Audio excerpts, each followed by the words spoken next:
Look, I'm talking to you about what's going on with Vice President Kamala Harris and the black male votes. Now, right now, the big dogs, what they try to call it, President Barack Obama, he tried to come out on the campaign trail and he tried to come and discipline black males for not stepping to the plate and supporting someone that some of us just don't want to support. Now, he made a statement that was quite offensive to many black men. It was actually quite offensive to other individuals as well. That's not black men, black women, white women, Hispanics. It was offensive to Americans. The reason why it was offensive is because we're supposed to live in a democracy. We're supposed to live in a country where everyone has the liberty, have the right to vote for who they want to vote for, and they can vote for a person based on whatever reasons they want to vote for a person for.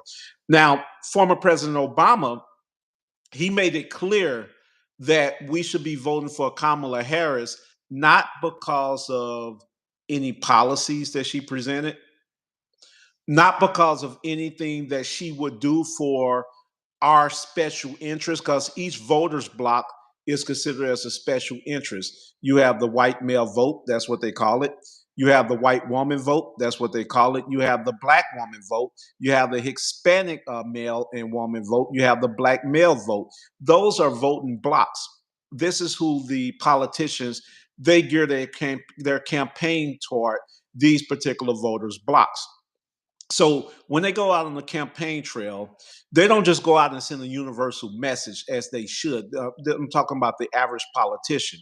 What they do is when they're addressing women, they deliver a package that's suitable for women voters. They deliver some type of package that women voters will latch on to. So in this case, let's talk about women reproductive rights. So you'll have a candidate that's going to talk to women about their women reproductive rights, abortion, health care, birth control, things of that nature.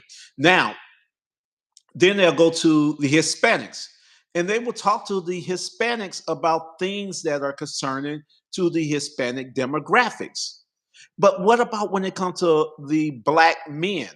This is where Kamala Harris is losing it at. It's not that black men are scared to vote for a woman, as former President Obama has said. And I definitely want to send shouts out to those that are in the comments saying hi, saying howdy, what's up to everyone that's in the chat. So no, so it's not about this isn't about race or gender. This isn't about that black men are scared to vote for a woman. That's ridiculous. That's the most ridiculous thing that I've ever heard. Is very offensive. It's very sexist.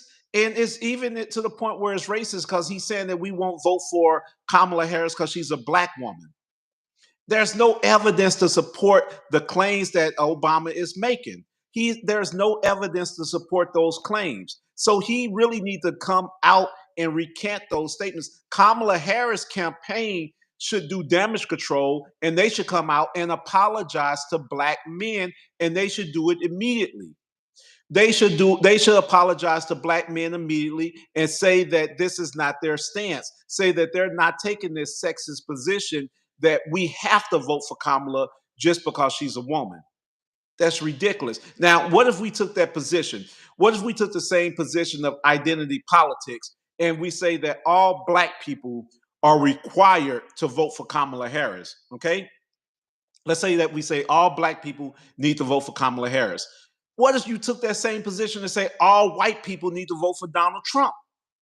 The majority of America is whites. So what does that mean? That means that Kamala Harris wouldn't have a fighting chance just because of her race, and we will call that racism. So we need to look at this in the same position. We need to vote for the candidate that best speak to our needs. If it's Kamala Harris that speak to your needs, vote for Kamala Harris. If it's Donald Trump that speak to your needs, vote for Donald Trump. That's how elections work. Candidates, they have to earn our votes. And the Democrats, they have gotten way too comfortable with black voters. They got way too comfortable with us where they think that they own us. They think they control us. But black men, we're breaking away from that. If you look back to the Obama administration, Obama got 95% of the black votes. Then go back, that was in his first run. In his second run, that dropped to about 93%. Then when Hillary Clinton ran, I believe she got around 91% of the black vote. It was steady decreasing. Donald Trump he swooped in and got about 8% of the black vote at that time. So the black vote is definitely rescinding from the Democratic Party. Black people are voting on issues. We're no longer just voting on based off of parties. And the Democrats, they're sick. They're sick to their stomach to see that black men have waken up. We woke up. We're no longer just voting on parties. We're no longer voting on identity politics. We getting wise, and they can't handle it. They had to send out Barack Obama like he's somebody's daddy, like he's the father to black men. Every black man I know, they stand on their own 2 feet. They work for their own family. They go fight for themselves, fend for themselves, to go make money for their own family. Barack Obama ain't giving none of us no money, so he can't dictate how any of us vote. He can't dictate how any of us run our households. So the Democrats, Barack Obama, they need to miss us with that. They need to miss us with that. And then furthermore, he say that we're afraid to vote for a woman. I thought it was the Democrats that did not know what the definition of a woman is. If you go out and ask the Democrats what is a woman, they don't know. How do I know it's Kamala Harris is a woman? I don't know if she's a woman, because the Democrats, they have clearly stated that they don't know what a woman is. They want us to live in this confused illusion that a man could be a woman and a woman could be a man. So I've never talked to Kamala Harris personally. I don't know what she identify as. She might be a he. So now I don't know if I should vote for Kamala Harris, not because she's a woman, but because I don't know if she's a woman or a man, because the Democrats made it clear that we don't know what a woman is. That's the Democratic stand. So with that being said, you can't come down and crash down on black male voters and not talk about to other voting groups. How come you didn't talk to the white voting bloc? How come you didn't talk to white male voters? You during the Obama administration, he actually had a higher count of white male voters. I'm looking at my computer screen. During 2008, there was about 42% of white male voters that voted for President Obama. About 42%. Now there's about 39% that lean Democrat. So you have a drop in white male voters. So why you didn't chastise the white male voters? Why you didn't try to get that 4% of white male voters to come back on base? That's who you should chastise all. If you could chastise one, you should chastise all. Now let's look at the Hispanic vote. Now in the Hispanic vote, the Democrats, they was rocking with the Hispanics. They was at about 66% during Obama's campaign, during his first campaign. 66%. Now they're down to 61%. So that's a 5-point drop from the Hispanic male votes. Barack Obama, how come you're not trying to chastise and little man the Hispanics? Why don't you come to the Hispanics and say that they are disgraced, they're shaming us? You only want to do that to the black man. That shows us what you think about us. Not only do that show the black man what you think about us, but that shows us also what Kamala Harris thinks about us. Because Kamala Harris has not come out yet to issue a formal apology to black men for your rhetoric on her behalf. Kamala Harris needs to come out and publicly apologize to black men for what former President Barack Obama said. It was very sexist, and it was racist. It was racist in the sense that you think we should vote for her just because she's black. Yeah, I'm black, and I would listen. I'm gonna tell you this. I would love, I would absolutely love to see a black woman as the president of the United States. I would love to see a woman as a president of the United States. I would love that, just not Kamala. I would love to see a woman leading this country.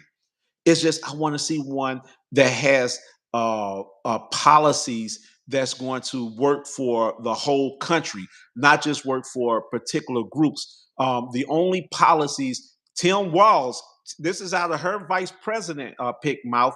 Tim Walz said in front of the Human Rights Association that their number one, their number one foreign policy issue, their number one foreign policy issue. Put aside that the number one foreign policy crisis is violence against women and girls. That's the number one issue as far as foreign policy globally is the violence against women and girls. But you know what Tim Wall said that their number one foreign policy issue will be if they get in office? LGBTQ issues.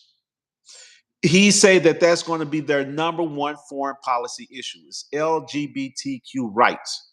They're going if they win the White House, they're going to spend countless dollars, American taxpayers' dollars. They're going to spend effortless amounts of time going to other foreign nations that have not that is not willing to accept the LGBT community and try to force it down their throats. That's what they're going to try to do. They're trying to push that agenda globally. That's what Tim Wall said that their number one agenda is. We got to stand up and fight against that. We have to. We can no longer be scared. Too many of us, well, we have been pushed where they try to shame us. We've been pushed with fear tactics. They'll call you homophobic if you say that you don't want your child to call a man a woman. If a man say that he's a woman, but he's born a man, he's clearly a man, mustache, beard, strong looking, but he say he's a woman.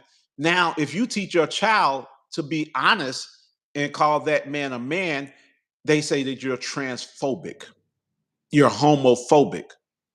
That's the type of administration that Harris and Walz is trying to push up on the American people.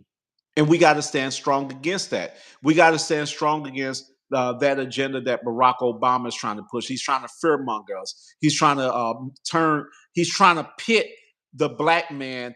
No, he's trying to push us to shame, is what I mean. He's trying to push us by shame, make us vote for Kamala Harris. That's not how you're going to get the vote. The only way that black men, the average, now you're still going to have a great influx of black men voting for Kamala Harris just because the majority of blacks identify as Democrat. That's just what it is. Kamala Harris' largest voting bloc is going to be black women. Her second largest voting bloc is going to be black men. That's just the numbers. However, they're seeing a change. They're seeing a shift in those numbers because now when Obama ran, he had 95% of the black vote. During this Kamala run, she have 84% of the black vote. That's less than Hillary Clinton had, that's less than Joe Biden had, and that's less than Obama had. So they see that the black demographics is slowly shifting away from them. We're shifting away from them because we saw what they done. We saw what happened during the Obama administration. We saw what happened during the Clinton administrations. We saw what happened during the Biden administration. We saw what happened during the Trump administration. We saw that we was living a bit better financially. And that's the things that they're scared of. They're scared that we're going to lean toward Trump, which a lot of us are. A lot of us are leaning toward Trump in this election because we want a stronger economy. We're leaning toward Trump because we want a stronger border. That's going to benefit all Americans. What they're trying to sell us on, oh, it's health care, women's rights. Yeah, health care is very important.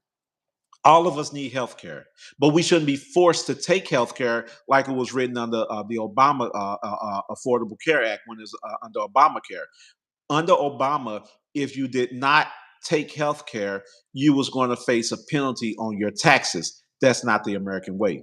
It should be a choice whether or not you want health insurance or if you don't want health insurance. And that's the only thing that Trump had put in place under his administration. He waived that tax fine.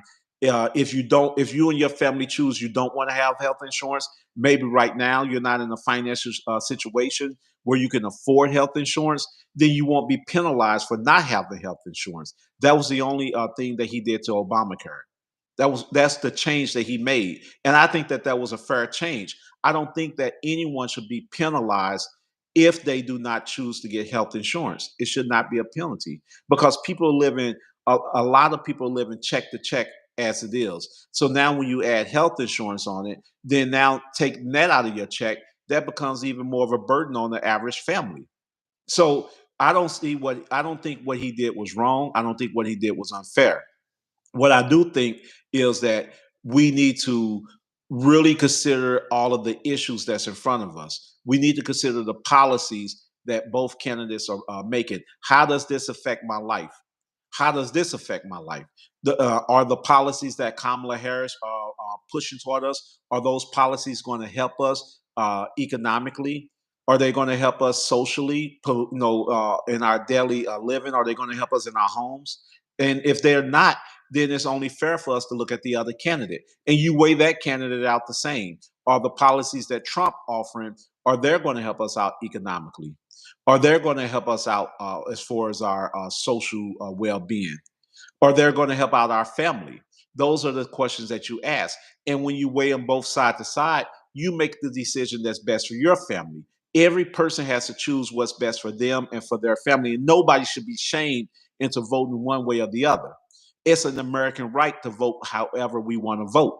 As a black man, I said it time and time again. I would love to see a woman as a president of the United States. I would love to see a black woman as a president of the United States. If Candace Owens ran today, she got my vote. She's a black woman. And I know a lot of us, we ridicule Candace Owens because we say that she's married to a white man. But what about Kamala? She's married to a white man. Candace Owens got two black parents. Kamala Harris has one, and she's married to a white man. So if we're going to use those metrics, let's use them all the way. We'll call Candace Owens a sellout just because she's married to a white man, because she speaks truth to power. She talks about real issues that's affecting our community. And when she talk about those things, we say she's a sellout. But Kamala Harris, she's afraid to talk about issues that affect our community. Kamala Harris is trying to run off this thing called joy. We don't need joy. We need money. We need a secure border. We need violence off of our streets. All of those things will bring us joy. Don't sell us joy. We don't want you to sell it to us. You present us joy in the form of economics. Present us joy in the form of security. Present us joy in the form of criminal reform. Those are the things, and education. That's going to give us joy. So don't try to sell us on this happy-go-lucky. This, like Obama did, and I fell for the Obama tactic. I fell for that hope. Yeah, I voted for hope. And look where it got us. We all voted for hope. Now, I'm not going to vote for joy. I voted for hope. I'm not going to vote for joy. You understand? I voted for hope, but this time I refuse to vote for joy. What I'm going to vote for is a very strong economy. I'm going to vote for a growth economy. I'm going to vote for a leader that knows how to negotiate with foreign leaders, that knows how to use things such as tariffs in order to bargain with foreign countries to put America in a better position. That's position of power. There's no world leader out here that's afraid of Kamala Harris. They're laughing at us. They're laughing at us on the world stage. Who's afraid of Kamala Harris? Nobody. If Kamala Harris was to step in front of Putin, she gonna crumble. What's she gonna do? Give him a word salad and start laughing and giggling? That's not what we need in a world leader. We don't need nobody that's going to sit in front of dictators and start laughing and giggling. That's not what we need. Are you comfortable with that? Are you comfortable with somebody that bends either way the wind blows? I'm not comfortable with that. That's not the world I want to live in. That's not the America I want to live in. So, Obama, you need to miss us with that, opposed to trying to come down on us. Go talk to your girl. Go talk to Kamala. Talk to her, tell her the black man's needs. We need stronger education for our children. We need to promote the nuclear family. Yeah, I know that sounds crazy. I know a lot of people are against it. I know a lot of people are not with marriage these days. A lot of people are not with the nuclear family. I know we got a lot of broken families out there. We got a lot of step parent family out there, blended families. I know we got that. And we got to deal with that. That's where we're at right now. But what I'm talking about is tomorrow. Do you think that these new types of families happened overnight? No, these was planned. They strategize. They strategize. I remember clearly when the trend of single parenthood had started formulating. I remember that clearly once they had that, once there was a trend of promoting single familyhood, they was promoting single mothers. I remember that. I'm sure some of you guys could remember it too. Even Fantasia had that song came out during that time. This goes out to all my baby mamas. Yeah, that was during that time where they was pushing that agenda. So that didn't happen overnight. The rate of black kids growing up in a two family household in the black community, only 72% of black kids they grow up in a single parent household. Those are things that we need to change in order to change the violence in our community, in order to strengthen ourselves economically. That's going to give us upward mobility.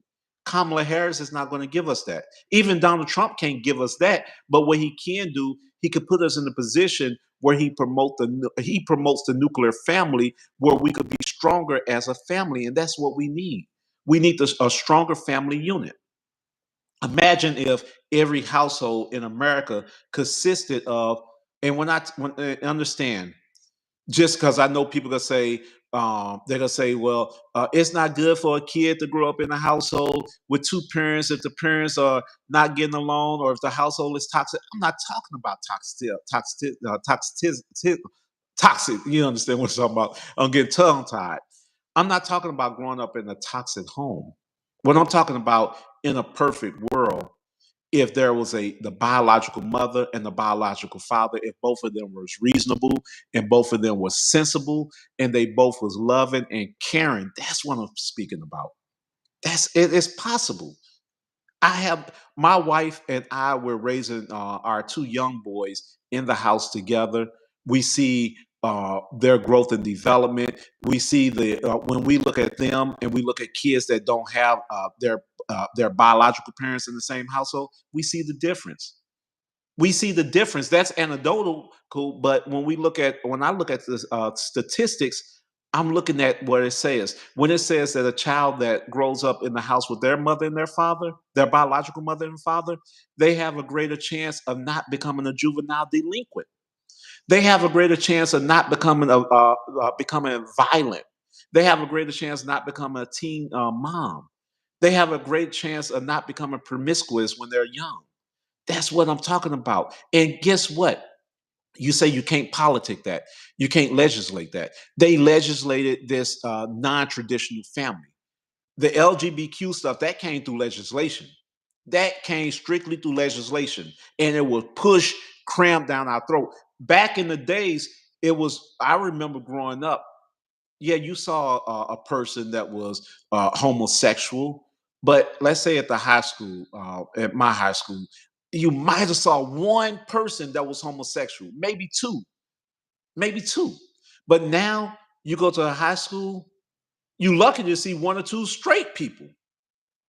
There's a great influx of homosexuality, and I've actually talked to young kids that are gay, that's lesbian, all those type of letters. I've actually talked to them, and on my life, I've heard them tell me that some of them are not really that way. They're doing that just to be accepted because that's the new in thing, that's the new trending thing, and that's because it's the propaganda that's been pushed. So imagine that big healthy bag that the politicians use. They use billions of dollars to promote the LGBTQ community, that agenda. They use billions of dollars each year to promote that agenda. Imagine if they use those same funds to promote the nuclear family, the traditional family. Now, let's do the math. When you look at the nuclear family, and I'm talking about that of the biological mother, biological father, and biological children, and when you look at that's family A. Family B is going to be the family, a blended family. So that's going to be a mom, a dad, and they're going to maybe bring in children from different marriages or different relationships. So that's the blended family. That's family B. Then you got family C. That's the single parent household, whether it's a single mom or a single dad. Then you got family D, and that's a child that's grown up in a household where there's same sex marriage, where it's two men or two women that are in the marriage. Now, this is what the statistics show. I've done my research. I've done my study on this. So I'm not talking out the side of my neck. What the study shows that when you have a child that grow up in family A, that's where it's the biological mother and biological father and the biological kids. That child has a lower chance of those social ills, such as juvenile delinquency, such as becoming addicted to drugs and alcohol, and all the rest of those things. That child that grows up in household B, that's the blended family where you're going to have step parents. That child, even I hate to say it, but in a home, this is what statistics show. This is not me. A child that grows up in a home where there's a stepfather in particular, that child has a greater likability of becoming sexually abused. That's reality. A lot of us don't want to hear it. I know there's some good stepdads out there. I ain't talking to you. I ain't talking to the good stepdads. The women that found them a good man, they had a child, and then now they got a husband that's taking care of their child. There are some good ones out there. That's true. But the statistics shows that that child has a much greater chance of being sexually abused when the stepfather is in the house. Don't come at me, come at the statistics. Now, that's family B.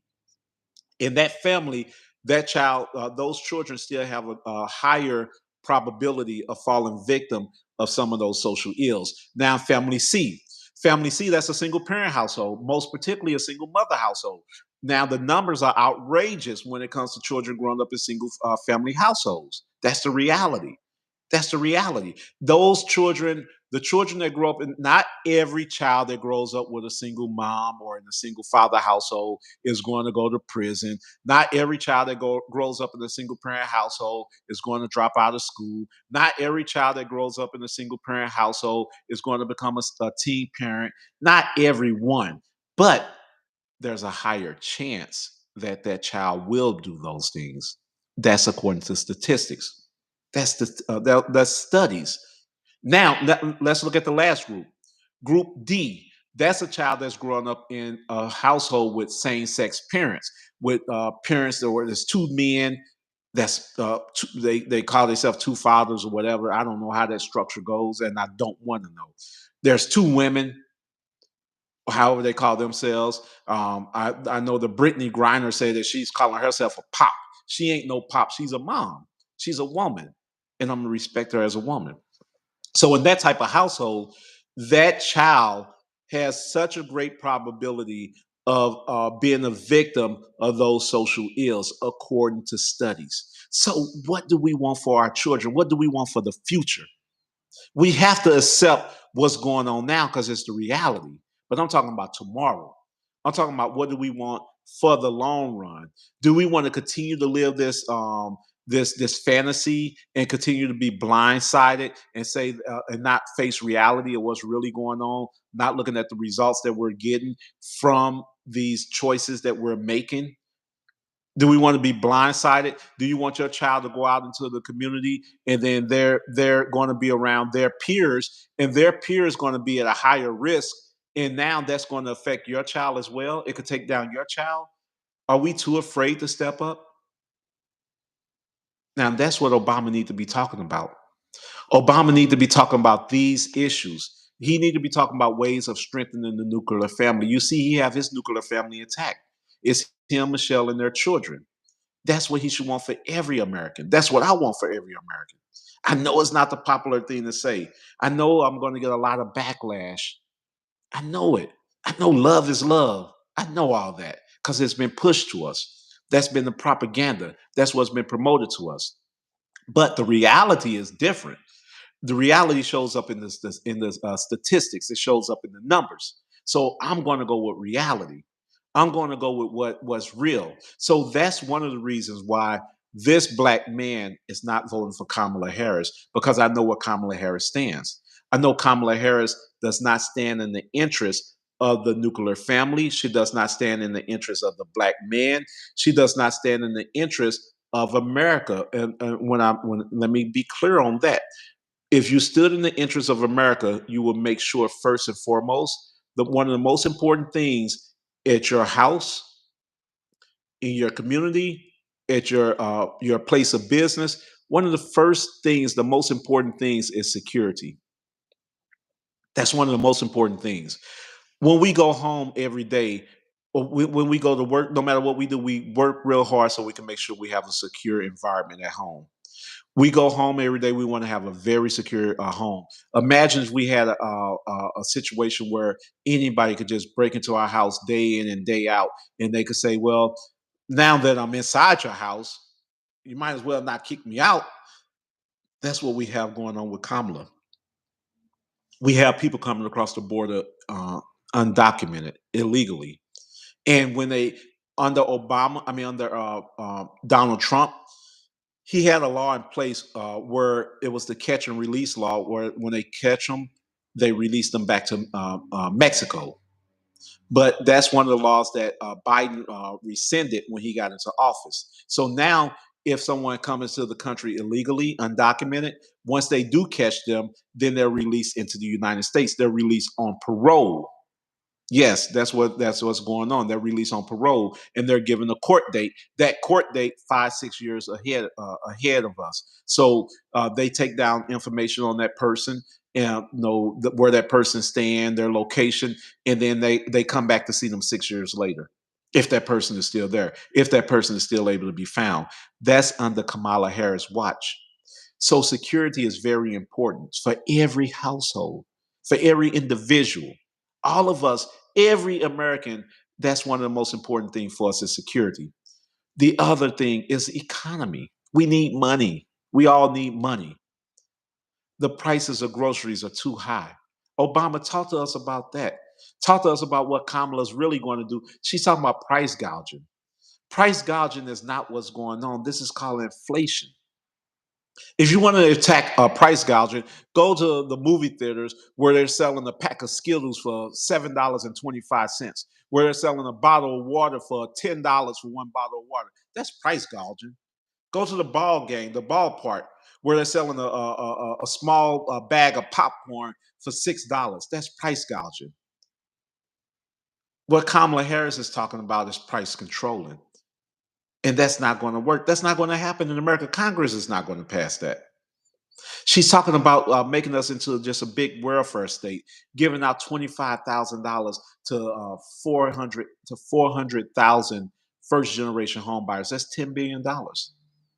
Who's going to pay that $10 billion? It's going to be us, the taxpayers. That's the reason why I'm not ready to vote for Kamala Harris. It's not because she's a woman. I respect women. I respect women. Black men, the black men I know that's within my circle, we all respect women, and we're not voting for Kamala. But that don't mean we don't respect a woman. So I guess for those who don't vote for Donald Trump, that just means you don't respect men. What's the logic in that? Okay? So how about this?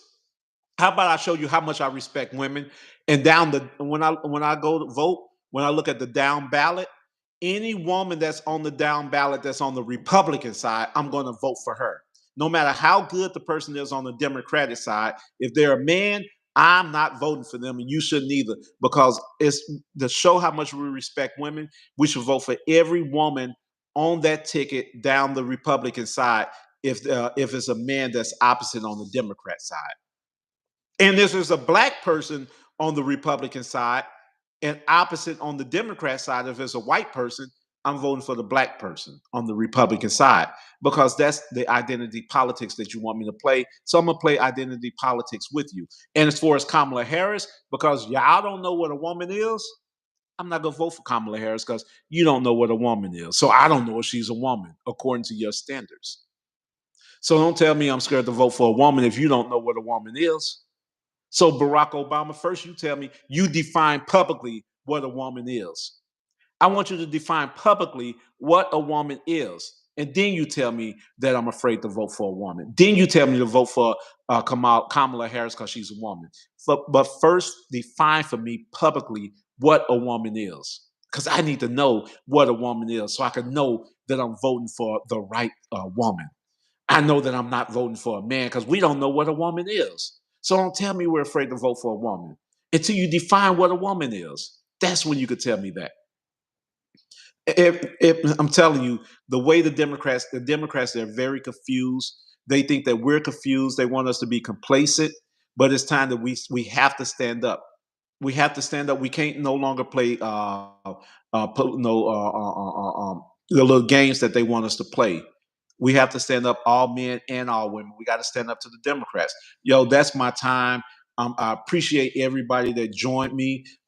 Definitely hit the like button, leave comments, subscribe to the channel. I'm trying to grow this channel. I'm going to be talking to y'all about real issues. I know a lot of us, they want to shame us. They want us to be in fear. They want to cut off our freedom of speech. They want to censor us. I'm not going to do that. I'm going to speak the truth. If they ban my channel, so what? They just got banned it. But while it's up, I'm going to speak the truth. And I thank everybody for joining me. But at this moment, I'm out. Peace.